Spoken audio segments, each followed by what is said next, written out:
नमस्कार साथियों। एक नई लर्निंग के साथ हाजिर हूँ और आज की लर्निंग में लोग जानेंगे कंपनी और कंपनी की स्टॉक मार्केट की रिएक्शंस को लेकर। देखा जाए कंपनी को लेकर, कंपनी का कारोबार से लेकर के कंपनी के स्टॉक मार्केट के रिएक्शंस तक क्या इम्पैक्ट करती है और क्या पोटेंशियल के साथ कंपनी कामकाज करती हुई नजर आ रही है। कंपनी की वेबसाइट्स पर जब विजिट करते हैं तो काफ़ी अच्छा लगता है और इसमें कंपनी कामकाज के बेसिस पे देखा जाए इनकी तो वो कहती है कि इनके पास कंपनी में क्या क्या प्रोडक्टिविटी की बात। दोस्तों, सबसे पहले देखा जाए कंपनी की प्रोडक्टिविटी के बारे में तो शायद कह सकते हैं कि इनके पास प्रोडक्टिविटी में एक्वाफ्लेक्स फ्लेक्सिस की तरह की जो प्रोडक्टिविटीज़ हैं उसमें कंपनी का कारोबार है। और यदि इसको शॉर्ट टर्म में ये समझें तो एक इंजीनियरिंग सर्विस को लेकर के manufacturing plastic extensions machinery in Gujarat based company है, जहाँ पे company the designing parts and manufacturing of the machines को लेकर कंपनी का कामकाज है, चाहे वो कस्टमाइज सोल्यूशन को लेकर के हो as well as the customer requirements जिस हिसाब से होती है उस हिसाब से कंपनी कामकाज करती है। जो इनकी वेबसाइट्स पे हम देख सकते हैं कि मोना फॉल्स एक इनका ब्रांड्स हैं जहाँ की इनका कामकाज की बात करती है। इसके अलावा अलग अलग कैटलॉग्स की बात करती है कंपनी, जो ये इनके वेबसाइट्स पे अवेलेबल है। चलिए कोई बात नहीं, जो यहाँ पे डेटा अवेलेबल है उसी हिसाब से हम इसको समझने के प्रयास कर रहे हैं। तो शायद ये कह सकते हैं कि पिछले कुछ दिनों से कंपनी की जो फंडामेंटली क्या काम करती है उसके ऊपर हम पहले बाद में चलेंगे। पहले देखिए इनका परफॉर्मेंस लेवल को। परफॉर्मेंस लेवल में क्या लग रहा है, बड़ी तगड़ी वॉल्यूम आती है और मार्केट को एक नई ऊंचाई तक पहुंचाने में मदद होता है। आप इसको ये भी कह सकते हैं कि हमेशा एक नई ब्रेकआउट की तलाश में रहती है और ब्रेकआउट जैसे होती है मार्केट को कुछ नई पहल मिलती है ऊंचाई को टच करने के लिए। जहाँ पे बुक वैल्यू केवल और केवल 9 रुपये के आसपास आंकड़ा कहता है और इंटरेस्टिक वैल्यू के बारे में देखा है तो करीब उसके 3 गुने के आसपास के नियर अबाउट है। जबकि इस कंपनी में किसी कंपनी को ये सर्च करके देखते हैं कि अच्छा स्टॉक का पी क्या कहता है, तो शायद ये कह सकते हैं कि स्टॉक में काफ़ी ज़्यादा भीड़ हो चुकी है। इसके लेवल पे इसके लिए हम चर्चा करेंगे इस भीड़ के पीछे क्या कारण है। क्या वो अंदर क्या है, अंदर वैल्यूड की कैटेगरी में आता है, या ऐसा तो नहीं कि इसकी क्वालिटीज़ काफ़ी इंप्रूवमेंट वाली है। इन दोनों एस्पेक्ट के हम तरफ समझने की प्रयास करेंगे, जहां आरोशी और आरोसी इनका काफ़ी अट्रैक्टिव बात करती है, जहाँ प्रमोटर भी करीब 66% के आसपास होल्डिंग के साथ कामकाज करती है। यहाँ पे फेस वैल्यू के अकॉर्डिंग देखा जाए तो कह सकते हैं केवल 184% की अर्निंग करती है पर शेयर, जबकि फिलहाल प्राइस टू बुक वैल्यू करीब 41 गुना बढ़ चुका है। जबकि कंपनी डिविडेंड का छोटा सा पार्ट भी देती है, लेकिन कंपनी के पास डेट्स ऑलमोस्ट फ्री के कैटेगरी में आती है, लेकिन थोड़ा सा part in the current ratio का माप निकल के आता है। यदि इसके अकॉर्डिंग देखें तो शायद कह सकते हैं कि ओवर वैल्यूड कैटेगरी में आता है। इसका मतलब ये इसके नियरली कह सकते हैं करीब 4 गुना बढ़ चुका है मार्केट, अर्थात क्या है इसके निचले आने के चांसेस बनती हैं, या यहाँ पे क्वालिटीज अच्छी है जिसकी वजह से मार्केट की ग्रोथ लेवल ज़्यादा बढ़ी।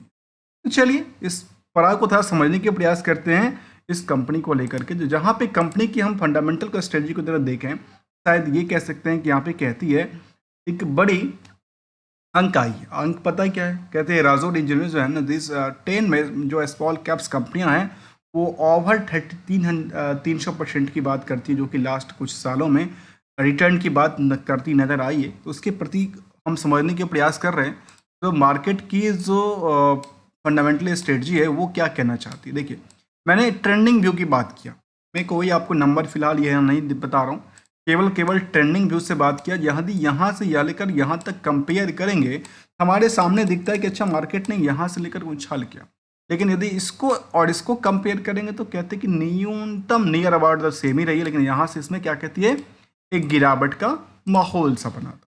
अब जैसे हम ईयरली डेटा की तरफ चलें तो शायद कहते हैं कि यहाँ से यहाँ और यहाँ से देखा जाए शायद एक निचली सतह से जो गिरता हुआ जो इसके थोड़ा सा डाउन साइड में फंडामेंटल था वो एक इंक्रीज कर गया, जिसकी वजह से क्या लगा 23% तक के आसपास निकल के आती रिवेन्यू जंप, और नियर अबाउट यदि EBITDA की बात करें तो करीब 100% के आसपास की उछाल की बात करती है। इसी पड़ाव को यदि हम ये समझें तो शायद कुछ और आंकड़ा से शायद ये कह सकते हैं कंपनी के पास जो 18 करोड़ का आंकड़ा था वो करीब 50 करोड़ से ज़्यादा का आंकड़ा बनती है पिछले 2 साल के दौरान। जबकि प्रॉफिटेबिलिटी भी बढ़ना चाहिए था कंपैरिजन टू द उसके रेशियो। लेकिन यहाँ पे आकर के कंपनी का ऑपरेटिंग प्रॉफिट मार्जिन में एक लंबी गिरावट दर्ज कर लेती। चलिए, जबकि ईयर ऑन ईयर बेसिस का डेटा इसके सामने ये दिखता है कि 120 करोड़ वाला करीब करीब 200 करोड़ को टच करके आगे निकल चुकी और प्रॉफिटेबिलिटी का आंकड़ा भी करीब 21 करोड़ तक की जनरेट करती है, जबकि लास्ट 12 महीने की डेटा करीब 24 करोड़ के आसपास आंकड़ा दिलाती है। ये तो समझ में आती है। अब रिकन्सिलेशन पार्ट के लिए हम समझें, शायद ये कह सकते हैं कि इनका जो कर्ज का लेना देना है, उस कर्ज इनके पास कुछ ज़्यादा है नहीं।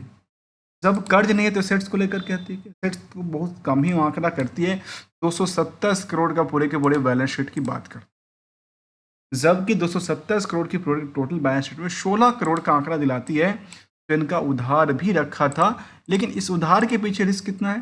केवल और केवल 1 महीने का रिस्क है, जिसको यदि इसके पड़ाव से समझें तो शायद हम कह सकते हैं कि करीब 16 करोड़ के अकॉर्डिंगली यदि हम नेट प्रॉफिट से आंकलन करके देखें तो शायद कहते हैं कि अच्छा, यहाँ पे इनकी अच्छी ग्रोथ इसलिए संभव है क्योंकि मार्केट रुझान इसलिए संभव है क्योंकि यहाँ पे 21 करोड़ में इनके पास 5 करोड़ तक हाथ में पैसा आ चुका है।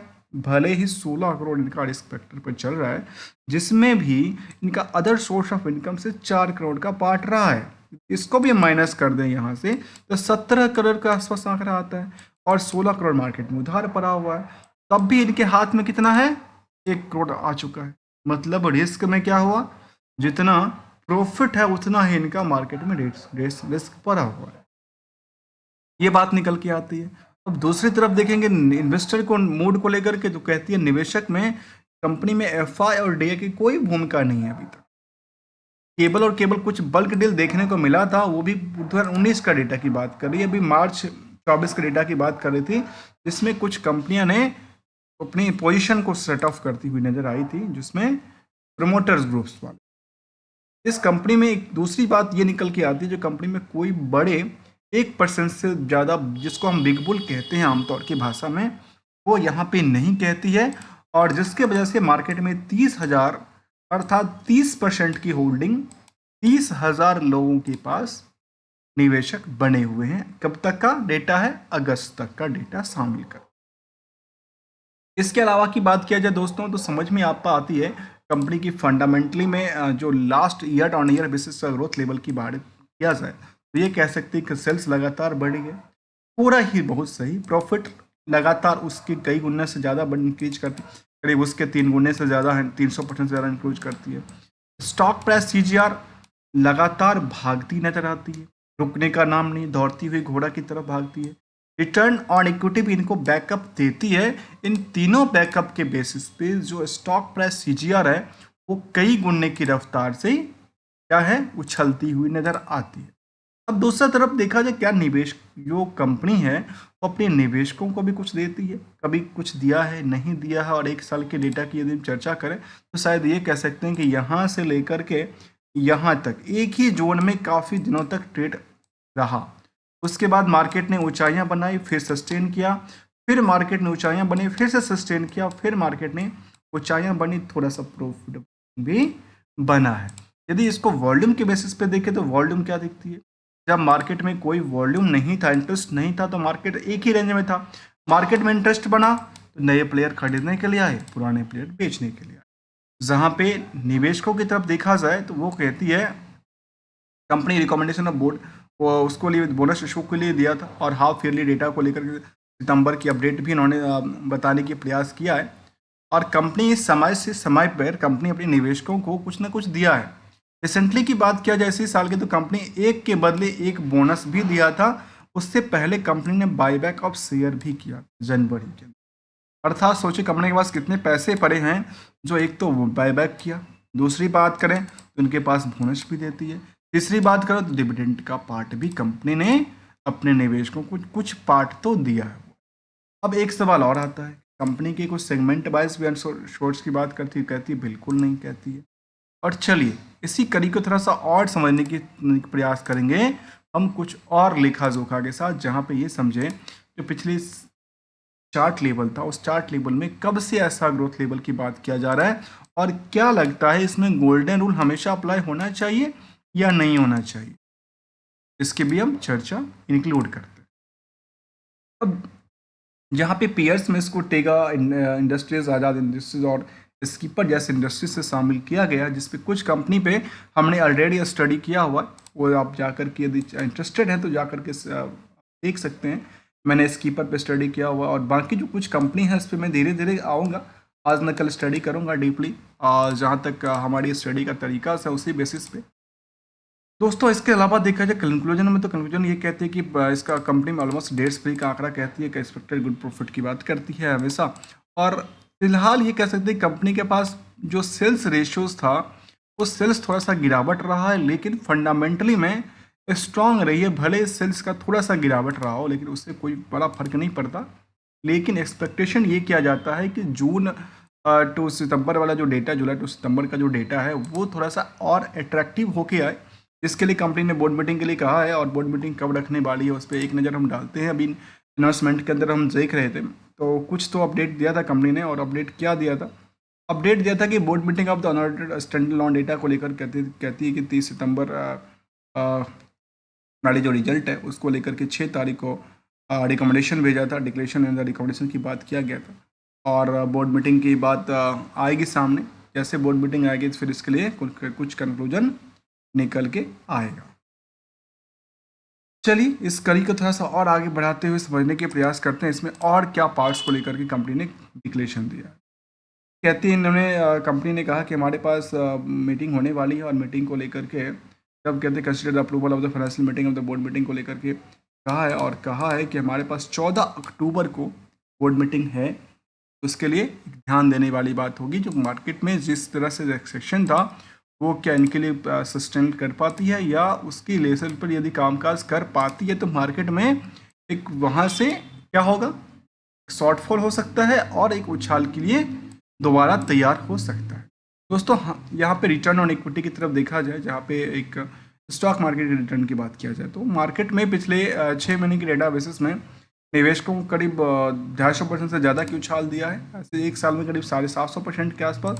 पिछले 5 सालों के डेटा की बात करूँ तो शायद 5000% से ज़्यादा की उछाल बनाई। और जिस तरह से यहाँ पे थोड़ा सा डाउनफॉल हुआ है, इस तरह से पहले भी हो चुका है। ऐसा नहीं कि आज की बात करें, ऐसे पहले की बात करें, इस तरह की ट्रैक रिकॉर्ड इनका पहले से भी रहा हुआ नज़र आता है। दोस्तों हमारे साइड से किसी भी इस कंपनी को लेकर के, स्टॉक को लेकर ना कोई ट्रेडिंग की बात, ना कोई एडवाइजरी की बात शामिल है, only as learning point of view से। यदि वैल्यू एडिशंस मिलता हो तो चैनल को सब्सक्राइब, वीडियो को लाइक कर सकते हैं। बेटर लर्निंग एजुकेशन को सपोर्ट देने के लिए हमारे ज्वाइन बटन को क्लिक करके भी आप सपोर्ट दे सकते हैं। मिलते हैं कुछ नई कंपनी के साथ, न्यू स्टडी के साथ। तब तक के लिए एक गोल्डन रूल को हमेशा सुनना चाहिए। और गोल्डन रूल क्या कहता है सत्य। दोस्तों देखा जाए गोल्डन रूल है क्या, बेसिकली मार्केट में एक तरफ खरीदारी होता है, एक तरफ बिकवाली होता है, this is the same time पे। अब जिन लोगों के पास यहाँ पे लिया गया और यहाँ पे क्या लिया गया, लिए खरीदा तो गया लेकिन वो बेच नहीं पाए, तो उसके लिए क्या हुआ, उनकी पोर्टफोलियो के अंदर लॉस दिख रही होगी। ठीक है, तो इसके लिए क्या ऑप्शंस क्या होती है, हमेशा मार्केट के लिए ऑप्शंस क्या बनती है, मार्केट के लिए ऑप्शन ये बनती है जो खुद की फाइनेंशियल आप रिस्क को लेकर के अब कितनी परसेंट की रिस्क नीचे के लिए ले सकते हैं, और नीचे जितना रिस्क लेते हैं उसका 4 गुना, 3 गुना, 2 गुना आप ऊपर कितने रिस्क एक्सपेक्टेशन कर रहे हैं कि भाई ऐसा यदि ये पैसा इतना पे हमने एंट्री किया है उस टाइम पे, आपकी कितने पैसे आ जाएंगे तो आप उसको हटा दोगे या नियर अबाउट। यहाँ पे आकर के प्रॉफिट बुकिंग मैंडेटरी है, तभी तो पैसे मिलेंगे। और यहाँ आके रिस्क को भी क्या करना है, मिनिमाइज करना है। जितना रिस्क आपने सोचा उससे ज़्यादा चला गया तो फिर फ़ायदा क्या, फिर रिस्क मिनिमाइज करने का क्या रिस्क मतलब। तो गोल्डन रूल यही कहता है कि मार्केट में जब भी मौका देना, तो उसका कहावत है कि भाव ही भगवान है, और जो भी रेट मिल रहा है वही उसका क्या है, उसका उचित वैल्यू निकल के आती है। और यदि तो फेयर वैल्यू के चक्कर में पता चला वो बॉटम पे आता नहीं है और हायर पे बिकता है। यही एक मार्केट की सच्चाई है जो एक आम निवेशक के लिए, आम ट्रेडर्स के लिए इतना नहीं होती है, जहाँ पे हमने समझने का प्रयास किया कंपनी को लेकर के। मिलते हैं कुछ नई कंपनी के साथ, तब तक के लिए thank you and enjoy it.